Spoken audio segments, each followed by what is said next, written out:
আসসালামু আলাইকুম ওরহমতুল্লাহ। সুপ্রিয় শিক্ষার্থীবৃন্দ, আশা করি তোমরা সবাই ভালো আছো। এই ভিডিওটা তৈরি করছি নবম শ্রেণীর শিক্ষার্থীদের জন্য।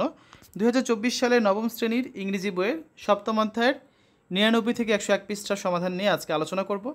Class 9 English chapter 7 activity 7.3.1 the power of inclusive language, page 91, 100 এবং 101।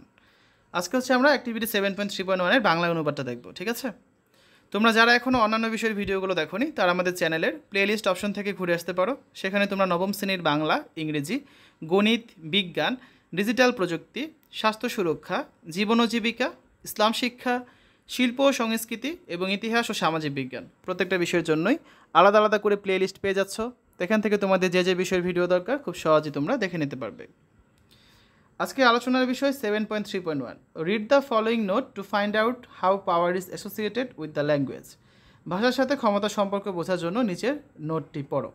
আমরা এক লাইন করে পড়বো, সাথে সাথে বাংলা অর্থ সহ তোমাদের হচ্ছে এখানে বলে দিব, বা বাংলা অনুবাদ সহ, ঠিক আছে? নোট পাওয়ার অ্যান্ড ল্যাঙ্গুয়েজ, অর্থাৎ ক্ষমতা এবং ভাষার উপর একটি নোট দেখব এখন আমরা। Do you ever think about how language becomes a way to hold and gain power? Let's explore. তোমরা কি কখনো ভেবেছো যে ভাষা কিভাবে ক্ষমতা ধরে রাখার এবং অর্জনের উপায়ে পরিণত হয়? চলো দেখি। You all know that language is always considered a potential tool to express one's thoughts and ideas. তোমরা সকলেই জানো যে ভাষাকে সবসময় চিন্তাভাবনা এবং ধ্যান ধারণা প্রকাশের সম্ভাব্য উপকরণ হিসেবে বিবেচনা করা হয়। বাট ইন কনভারসেশনস, কিন্তু কথোপকথনে, sometimes people use specific words, sentences, or a way of expression to show their authority or superiority over others. মানুষ কখনো কখনো নির্দিষ্ট কিছু শব্দ, বাক্য অথবা এক ধরনের অভিব্যক্তি ব্যবহার করে অন্যদের উপর নিজের কর্তৃত্ব অথবা শ্রেষ্ঠত্ব জাহির করার জন্য। Also, their tone of voice tells that they are in a higher position. এছাড়াও তাদের স্বরের মাত্রাও বলে দেয় যে তারা উঁচু অবস্থানে আছে। Again, some people have a way with words and they use some special features of language to convince and influence others. আবার কারো কারো কথায় বিশেষ কিছু আছে, আর তারা অন্যদেরকে বোঝাতে এবং অন্যদের উপর প্রভাব খাটাতে ভাষার কিছু বিশেষ বৈশিষ্ট্য ব্যবহার করে থাকে। If you consider the power associated with language, you will mainly get two types of power: instrumental power and influential power. যদি তোমরা তোমার ভাষার সাথে সম্পর্কযুক্ত ক্ষমতা বিবেচনা করো তাহলে তোমরা প্রধানত দুই ধরনের ক্ষমতা পাবে। একটা হচ্ছে নিয়ামক ক্ষমতা, একটা হচ্ছে প্রভাবশালী ক্ষমতা। You have already learn that instrumental power refers to a kind of position that people hold because of who they are. তুমি ইতিমধ্যে জেনেছো যে নিয়ামক ক্ষমতা বলতে কী বোঝায়, যে এমন একটা অবস্থান যেখানে হচ্ছে মানুষ যা তার কারণটাই সে ধরে রাখে। They do not always need to convince or satisfy anyone because of their position. তাদের অবস্থানের কারণে সবসময় অন্যকে বোঝানো বা সন্তুষ্ট করার প্রয়োজন তাদের হয় না। Some of the language features that people use to establish their position over others are the use of modal verbs, imperative sentences to give advice or orders, formal register which means the speaker uses complete sentence, avoids slangs, and is likely to use fewer contractions, conditional sentences, and the use of declarative statements. কি বলা আছে যে অন্যদের উপর নিজের অবস্থান প্রতিষ্ঠিত করার জন্য মানুষ যেসব ভাষা বৈশিষ্ট্য ব্যবহার করে থাকে সেগুলো হচ্ছে মডেল ভার্ব, উপদেশ বা আদেশ দেওয়ার জন্য অনুজ্ঞাসূচক বাক্য, আনুষ্ঠানিক বিবরণ যার মানে হচ্ছে বক্তা পূর্ণাঙ্গ বাক্য ব্যবহার করবে এবং অমার্জিত ভাষা পরিহার করে এবং সংক্ষেপকরণ কম ব্যবহার করতে চায়, শর্তাধীন বাক্য এবং ঘোষণামূলক বিবৃতি দিয়ে থাকে। Today you will learn about influential power. আজ তোমরা ভাষার প্রভাবশালী ক্ষমতা সম্পর্কে জানতে পারবে। Influential power is just the opposite of instrumental power. প্রভাবশালী ক্ষমতা নিয়ামক ক্ষমতার একেবারে বিপরীত। It is also known as social power. এটা সামাজিক ক্ষমতা হিসেবে পরিচিত। It refers to a particular set of language powers, that is, people with the use of influential language power intend to gain the confidence of others and to persuade others to believe in or to support them. এটি বলতে বোঝায় ভাষার ক্ষমতার একটি বিশেষ set, অর্থাৎ প্রভাবশালী ভাষার ক্ষমতা ব্যবহারকারী মানুষ অন্যদের আস্থা অর্জন করতে চায় এবং তাদেরকে বিশ্বাস করতে বা সমর্থন করতে রাজি করাতে চায়।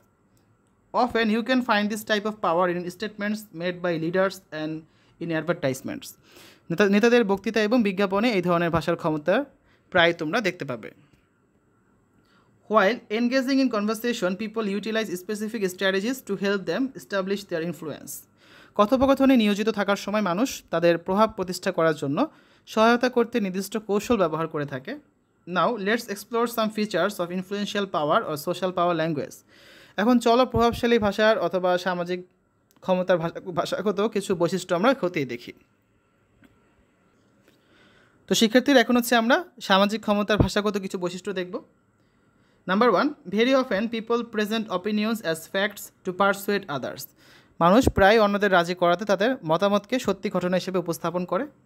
For example, you may hear some guests to our school program say this is one of the best schools in your locality. উদাহরণস্বরূপ, তুমি হয়তো তোমার স্কুলের অনুষ্ঠানে কোনো একটি অতিথিকে বলতে শুনেছ যে তোমাদের এলাকায় এটি অন্যতম সেরা school, and as a student of this famous school you must perform your best. এবং এই বিখ্যাত বিদ্যালয়ের একজন শিক্ষার্থী হিসেবে তোমাদের অবশ্যই সেরাটা দিতে হবে। Here it is the speaker's opinion that the school is one of the best schools in your locality and the speaker uses his opinion to influence you to perform your best. এখানে এটি বক্তার মত যে স্কুলটি তোমাদের এলাকার অন্যতম সেরা স্কুল, আর বক্তা তোমাদের সেরাটা বের করার জন্য প্রভাব ফেলতে চায় তার এই মত ব্যবহার করে। Number 2, the use of first person plural pronouns is another feature of influential power language. For example, if you notice carefully, you can see your class captain always say, "This is our classroom, so we have to keep it clean and tidy." ভাষার influential ভাষার আরেকটা বৈশিষ্ট্য হচ্ছে যে উত্তম পুরুষের বহুবচন সর্বনাম ব্যবহার করা। উদাহরণস্বরূপ, যদি তোমরা সতর্কভাবে লক্ষ্য করো, তোমাদের শ্রেণী ক্যাপ্টেনকে সর্বদা বলতে দেখবে যে এটা আমাদের শ্রেণীকক্ষ, তাই আমাদের এটাকে পরিষ্কার পরিচ্ছন্ন রাখতে হবে। Here, he or she does not say, "This is my classroom, so you have to keep it clean and tidy." অর্থাৎ এখানে কিন্তু সেটা বলে না যেটা আমার শ্রেণীকক্ষ, তাই তোমাদের এটাকে পরিষ্কার পরিচ্ছন্ন রাখতে হবে। ঠিক আছে, সে কি বলে এটা আমাদের শ্রেণীকক্ষ। এখানে সে ফার্স্ট পার্সনের প্লুরাল ফর্ম ইউজ করে, প্লুরাল প্রোনাউন ইউজ করে, সেখানে সিঙ্গুলার প্রোনাউন এখানে ইউজ করে না। 3 নাম্বারটা দেখি আমরা। Imperative verbs like act, speak, do and come are also use to influence others. কিছু অনুজ্ঞাসূচক ক্রিয়া ব্যবহার করা হয়, যেমন কাজ করো, কথা বলো, করো এবং আসো এর মতো অন্যদের উপর প্রভাব ফেলতে ব্যবহৃত হয়। As in the students' election, the candidates use imperative verbs like listen to your heart and vote for the suitable candidates. যেমন শিক্ষার্থীদের নির্বাচনে প্রার্থীরা অনুজ্ঞাসূচক ক্রিয়া ব্যবহার করে থাকে, যেমন অন্তরের কথা শোনো এবং যোগ্য প্রার্থীকে ভোট দাও। Here, the candidate uses imperative verbs listen and vote to persuade you to vote for him or her. এখানে প্রার্থী শোনো এবং ভোট দাওয়ের মতো অনুজ্ঞাসূচক ক্রিয়া ব্যবহার করে তোমাদেরকে তাকে ভোট দেওয়ার জন্য কিন্তু উদ্বুদ্ধ করেছে। ঠিক আছে। Number 4, sometimes people use expressions like my people, my friends or my brothers to establish a feeling of friendliness and reinforce their power.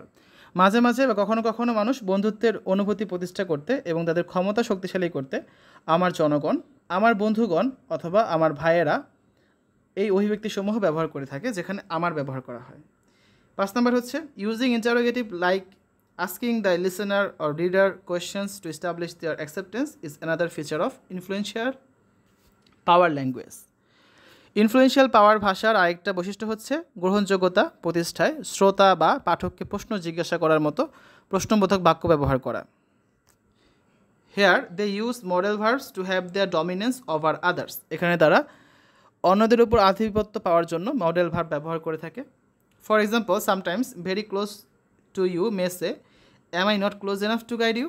Now you must listen to me. মাঝে মাঝে তোমাদের খুব ঘনিষ্ঠ বা কাছের কেউ তোমাদের এই কথা বলতে পারে যে আমি কি তোমাদেরকে পথ নির্দেশনা দেওয়ার মতো ঘনিষ্ঠ কেউ নই? এখন তোমরা অবশ্যই আমার কথাগুলো শুনবে। So we can say that influential power exists in language and people use these language features to persuade a reader or listener towards a particular way of thinking. That means from being a free-thinking individual to a person with determined thoughts, beliefs and actions. তাই আমরা বলতে পারি যে ভাষার মধ্যে প্রভাব ফেলার ক্ষমতা বিদ্যমান এবং পাঠক বা শ্রোতাকে চিন্তার একটি বিশেষ দিকে প্রণোদিত করতে মানুষ ভাষার এসব বৈশিষ্ট্য ব্যবহার করে, যেমন মুক্তচিন্তার মানুষ থেকে ধীরচিন্তার বিশ্বাসের এবং কাজের ব্যক্তিতে পরিণত হওয়া। As a reader or a listener, you should understand when language is used to maintain power exercise or to influence you to make better decisions. পাঠক বা শ্রোতা হিসেবে তোমাদের বোঝা উচিত ভাষা কখন ক্ষমতা বজায় রাখতে ব্যবহার হচ্ছে অথবা শ্রেয়তর সিদ্ধান্ত নিতে প্রভাবিত করছে। তো শিক্ষার্থীরা এই ছিল আমাদের আজকে আলোচনা। আগামী ক্লাসে আমরা 7.3.2 নিয়ে আলোচনা করব, যেখানে হচ্ছে তোমরা 7 মার্চের স্পিচ নিয়ে কিছু কাজ দেখবে। তো আমরা হচ্ছে নেক্সট ক্লাসে এটা কাজটা করে দেবো তোমাদের সমাধান। সকলকে আগামী পর্ব দেখার জন্য আমন্ত্রণ জানাচ্ছি। শিক্ষার্থীরা এতক্ষণ তোমরা দেখলে class 9 English chapter 7 page number 90, 100, 101 the power of inclusive language activity 7.3.1 or listen 7.3.1। আশা করি ভিডিওটা তোমাদের কাছে ভালো লেগেছে। সকলে সুস্থতা কামনা করে আজ এখানে বিদায় নিচ্ছি। আল্লাহ হাফেজ।